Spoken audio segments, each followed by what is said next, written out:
Hey guys, hope you're having a great day. I know that it's a great day. The sun is shining. That was kind of lame. Anyway, I'm here to talk to you today about the top 5 best matches in SummerSlam as far as in the 90s. We're on our way to SummerSlam, just 2 weeks away, and a little over 2 weeks anyway. And hey, look, we're going to talk about the top 5 best matches in the 1990s. And then when we're done with that, I'll be back later on as we get closer to the SummerSlam to talk about the top 5 in the 2000s and so on and so forth. But hey, in the 90s, they had some great matches. They had some great feuds, and I think we all can agree with that. So let's dive into it. Here is my top 5. Coming in at number 5 on this list is Yokozuna versus Lex Luger, 1993. I know what you're thinking. Oh my, how could you put this? Here's the biggest reason why. They finally figured out that the Lex Express, the Lex Experiments, was a failure. It was a decent quality match. It was. But, hey, look, they figured it out that it was a failure. And they didn't go back to that crap again. You know, they were on their way to figuring out that they needed to put the title on Bret Hart. And that's exactly what they did at WrestleMania 10 the following year. So, good job, WWE. And I'm going to put that as my top 5 on the top 5. Coming in at number 4, most assured belongs to be there. That would be Bret Hart versus Owen Hart inside a 15-foot high steel cage. This match, anybody that has a brother or another sibling can relate to it, especially if you go out and wrestle and that kind of stuff. Or if somebody is jealous for some reason, you can relate to it. And if you watched the feud growing up and that kind of stuff, you related to this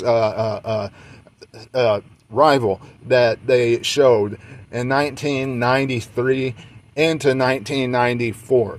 So, really like that they did something like this, and it came off very well at SummerSlam 1994. And I'm going to tell you, I really enjoyed the blue steel cage a lot better than what they give to us now, which is chicken wire. At least that's what it looks like. So, good matchup.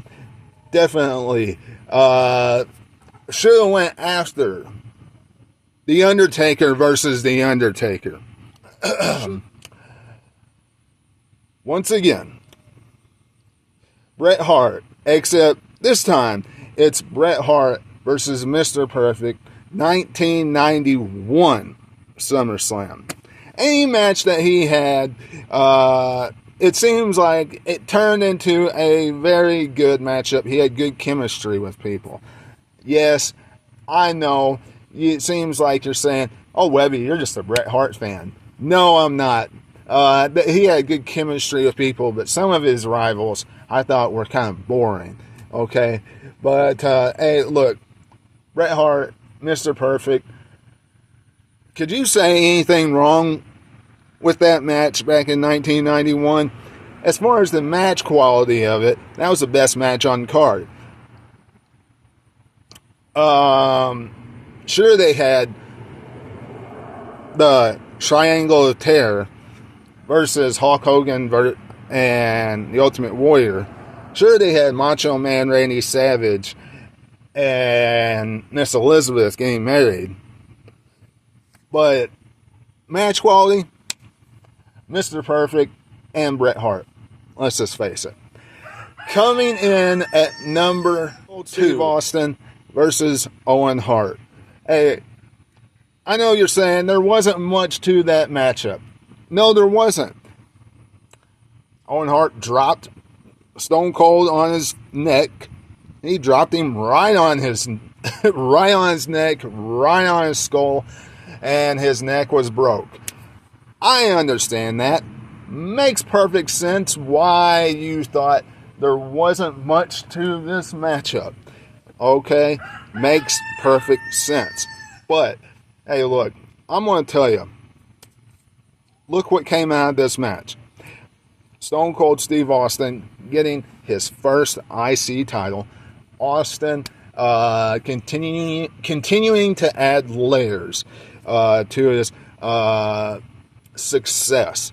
Whether it was the King of the Ring tournament, whether it was beating up Vinnie Mac, so on and so forth. This definitely helps Stone Cold, and that's why it belongs on the top 5 list. Number 1, the Boiler Room Brawl between The Undertaker and Mankind. Does this need any explanation whatsoever? No. In my eyes, it doesn't. Because all you gotta do is look at the feud that it brought out. Everything we saw coming out of the feud between Mankind and The Undertaker, Hell in a Cell, Buried Alive, all different types of things between those two.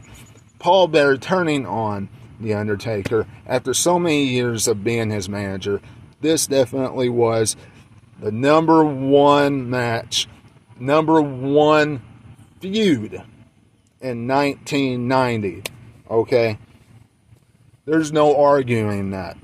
There's no arguing that that was the biggest feud in 1990 for, not 1990, 1990s for the WWE, for us wrestling fans to watch back then at SummerSlam.